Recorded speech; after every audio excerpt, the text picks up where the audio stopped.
Welcome to Kilmarnock Baptist Church's study, Biblical Response to Terrorism. This is part 2 of a 3-part study, and we're really happy to have you join us. This is a difficult subject. It's one that seems to be continuing to confront us as the United States. And today I want to focus on the role of prayer. If you didn't get a chance to pick up the handout from the church, please feel free to call the church or stop by, and we will be happy to give you one. For copyright reasons, we cannot link to it or email it to you. I want to begin with the passage that I shared last week. This is Matthew 5:43-48. Love your neighbor and hate your enemy. It's sort of a saying that Jesus is quoting, but then he tells his listeners to love their enemies, and that's a hard thing for us to do. But more importantly, he wants people who follow him to pray for those who persecute you. Prayer is a way that we can engage with God. It's not an incantation. It's not hocus pocus. This isn't magic language. It's a way to turn to the divine and engage with God. As we consider this very difficult subject, the role that prayer plays is very, very important. So in Matthew, Jesus makes the love of God and the neighbor fundamental to everything else.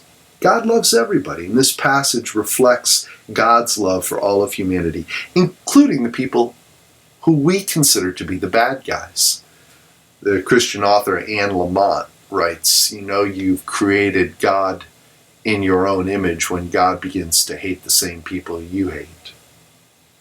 This passage is all about the nature of God. And we see this idea over and over again in Scripture, that God loves everyone impartially. This command is specific, it's clear. Pray for those people. Pray for the ones who persecute you. It gives us something to do, something tangible to follow, and sometimes that's helpful. It's cathartic when we have very difficult situations. I'm going to return to this last point, no matter what, engage with God, in just a second, because this is 1 Thessalonians 5:12-18. I'm using the Message translation here. It's a contemporary translation. You can read it on your screen. It's very accessible. But let's go through each of the parts of it, verses 12-13 first. Honor those leaders. Traditionally, people interpret this to be spiritual leaders, pastors and other Christian or spiritual leaders. But if we extend it to include our civic or political leaders, I can imagine people complaining, but they don't work hard. Or, in this incredibly vitriolic political climate, this person or that candidate or this politician doesn't even care about our country. But if we think about our role as Christians, we're called to be God's hands and feet, helping to build God's kingdom. We can honor and appreciate our leaders, pray for them, send constructive letters, not hate letters. I know of a person one time who said to me, I wrote a letter to that representative in Congress saying, I wish I was in your district just so I could vote against you. Well, that's not that helpful. We can honor and appreciate leaders, pray for them, be constructive, and try to be part of solutions.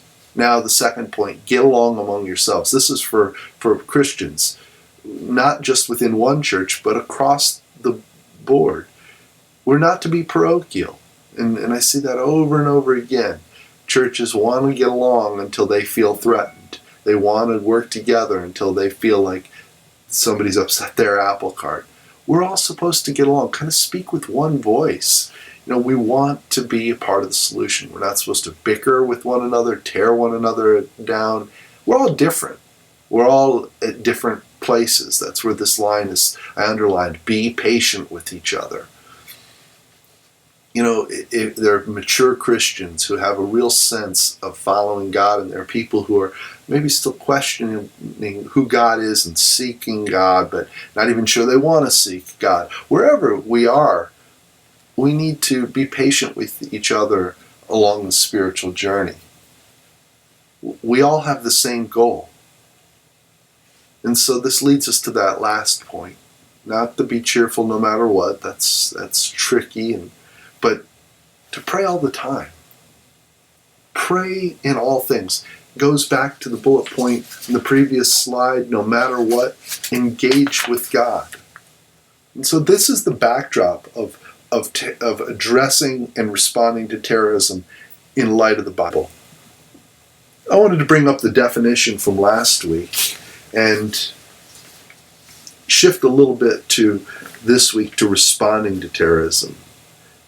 Most people want to respond with violence.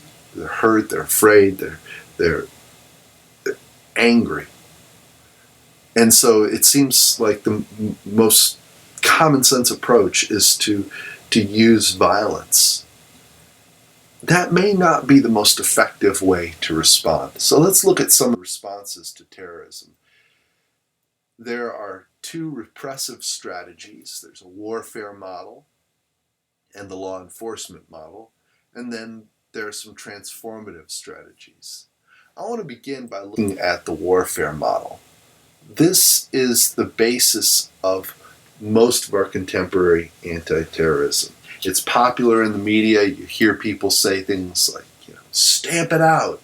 We're going to bomb them all back to whatever, the Stone Age or whatever they say.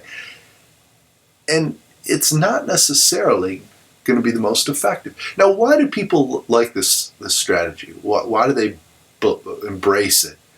Well, first of all, it makes sense. I already said it's common sense. You punch me and I punch you. You hurt me, I'm going to hurt you. You bomb my city and I'm going to find something that's near and dear to you and bomb it. And people believe in it. The second reason that people embrace it is they can do something. They can do it. We don't necessarily have the means to transform lives all the time, or we don't think we do. We don't understand what's involved in doing that. But we do have Predator drones armed with Hellfire missiles.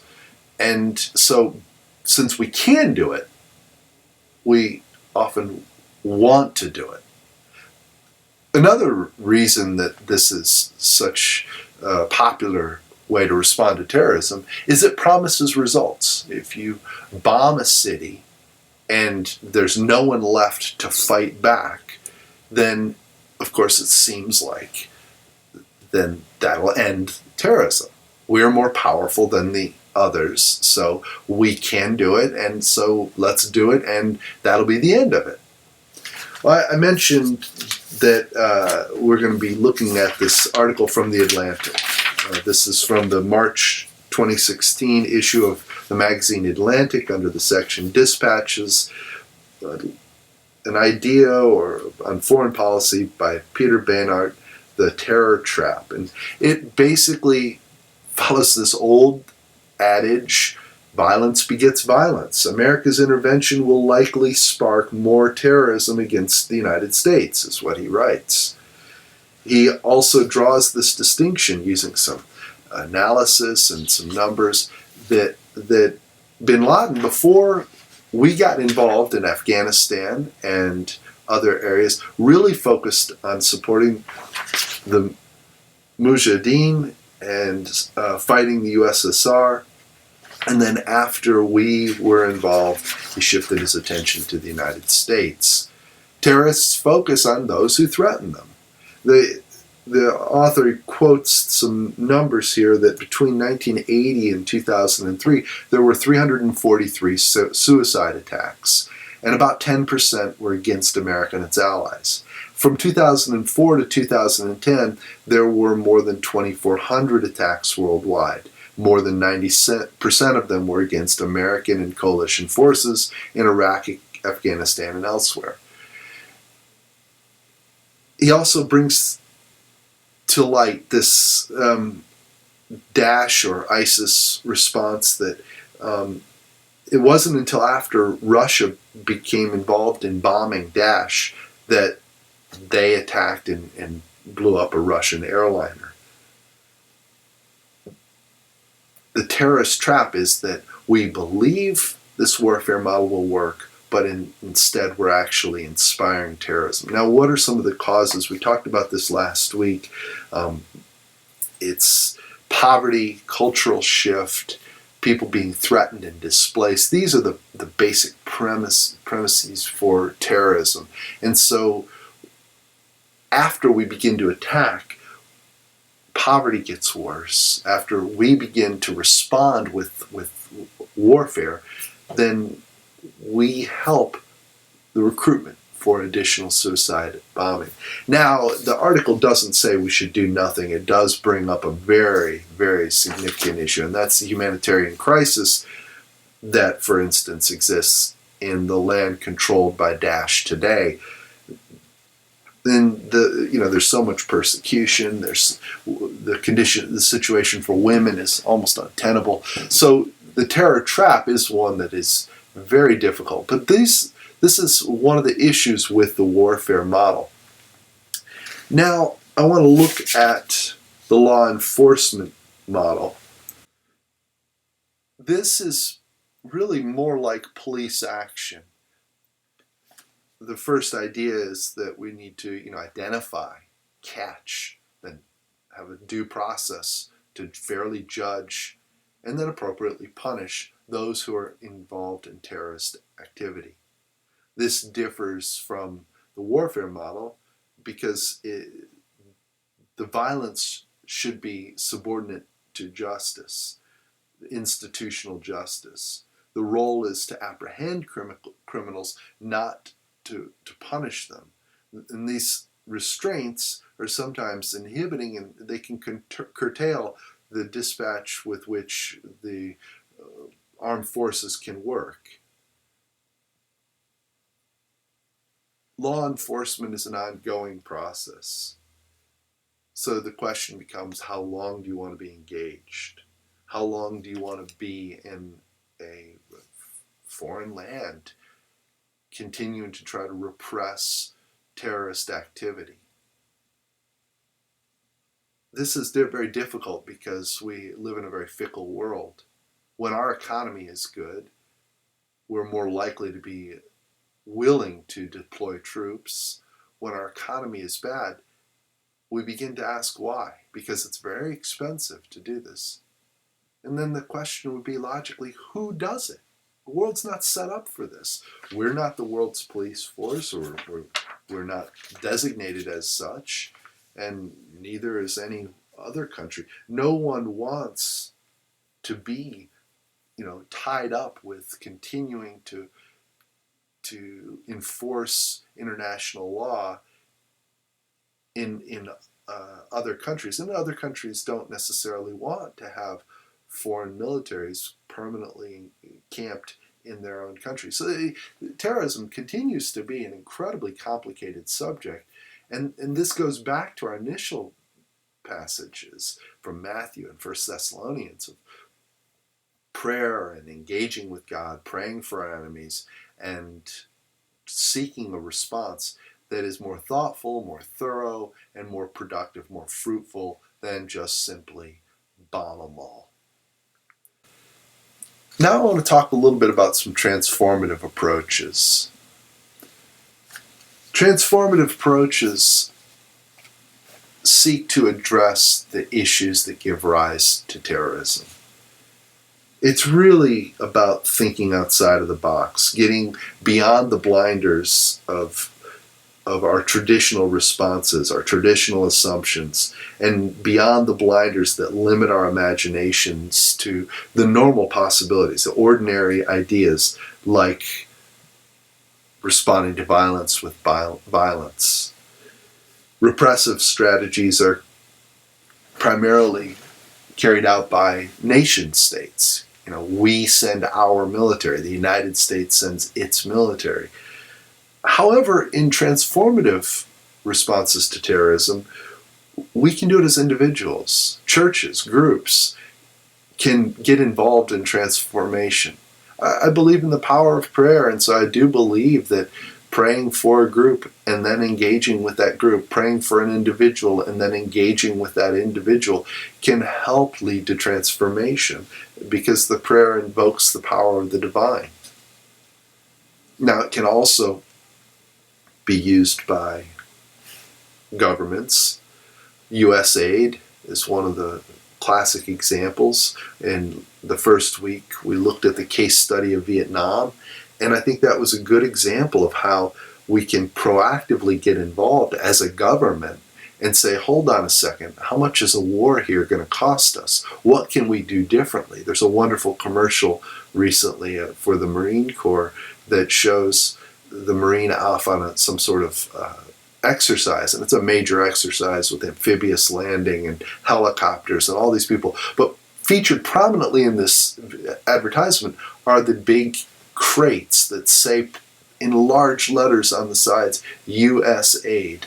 And for anyone who doesn't know what U.S. aid is, it's the United States federal government giving assistance, tangible assistance, tents and shelters, food, clothing, to people who don't otherwise have it. What was the first cause of terrorism? Poverty. When you're in abject poverty and you have no way of fulfilling your needs, you become much more open to fanatical, radical ideas. To address those needs can begin to undermine recruitment of terrorists. And that begins to transform lives. The terrorist organizations might even begin to then fizzle out. Now I want to talk a little bit about just peacemaking.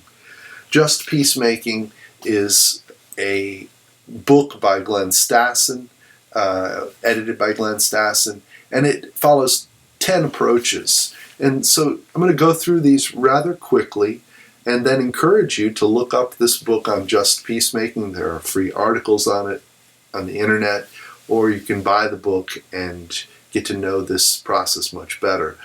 But it begins with nonviolence. Jesus in the Gospels, especially in the Sermon on the Mount, does not advocate violence. And just peacemaking works so closely with transformation because we remove that threat. Support nonviolent direct action. We take independent initiatives to reduce threat.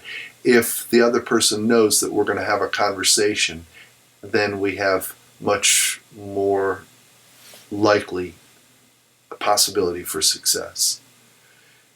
It uses something called cooperative conflict resolution, where the two parties, multiple parties, work together to figure out how to resolve their differences. It acknowledges responsibility for conflict and injustice. And that's a hard thing to do. To say, I'm complicit. I am part of the problem.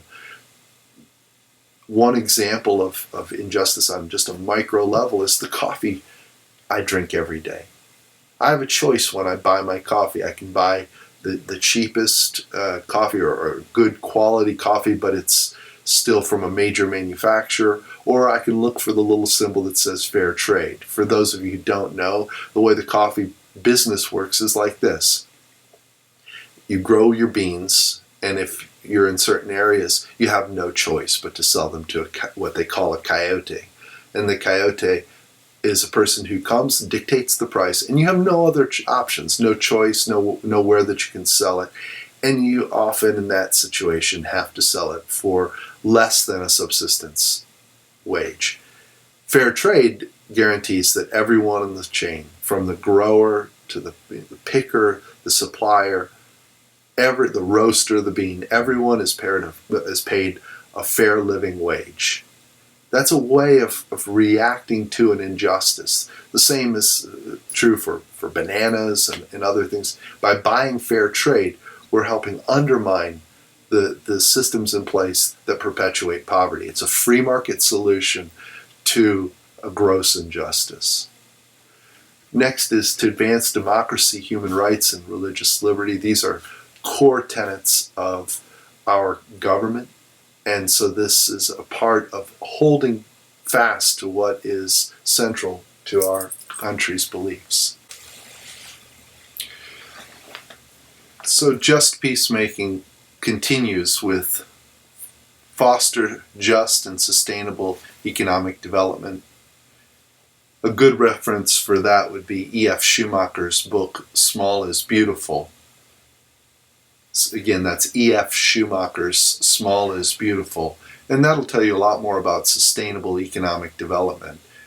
But it's quite the opposite of what we often think about, and it's more like the story about the Wharton MBA who went on vacation to the South Pacific. He saw the fishermen there, and the fishermen went out for a couple of hours and came back, and he watched us several days, and finally he went up and asked him. He said, you only go out for a few days. Why don't you go out and stay longer and work longer?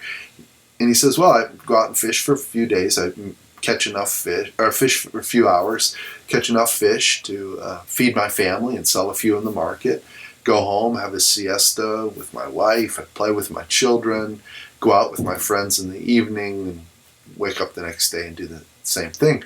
And so this Wharton MBA says, well, what would happen if you fished all day, worked, from sun up to sundown? He says, well, I'd catch more fish than I could possibly use. He said, but could you sell them? He says, yes, but what then? He goes, that's just it. You sell them and then you could eventually save up and buy another boat.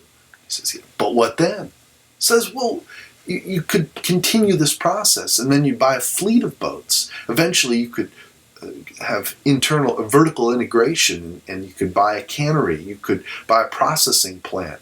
And the fisherman says, yeah, but then what? And he says, well, then you could continue to grow, and eventually you could incorporate, and you could move and have a big office.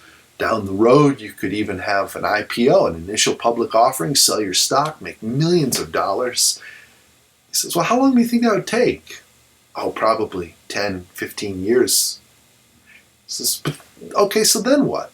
He says, well, then you could move to a South Pacific island and sleep late, get up and play with your kids, have a siesta with your wife, and go out with your friends in the evening. Obviously, this old chestnut has been around for a while, this story, but it points out the fallacy of success, and what one person's definition of success is not necessarily someone else's definition of success. As we seek to undermine terrorism through just peacemaking and transformative efforts, we can work with different forces to try to improve the system. The UN, gets a lot of flack, and it certainly is due a lot of criticism, but it's the organization that we have on the international basis, on an international level. And we can work with the UN and try to improve it, try to get it to be stronger and more effective at addressing and solving some of these international problems. These 10 items in just peacemaking are just a starting point for being able to undermine terrorism through transformative efforts.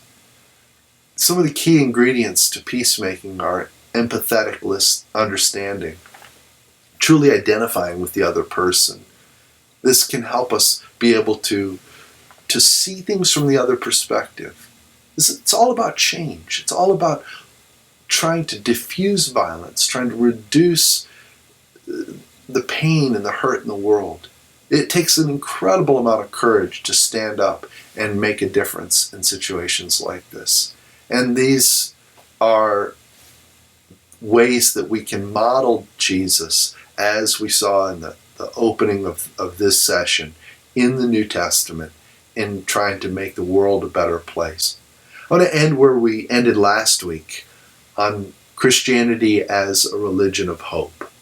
It truly is a religion of hope, because we know that there's hope for the future, and we know that no matter what happens, God is in control. We can have faith. We can realize that there is the possibility of a bright future.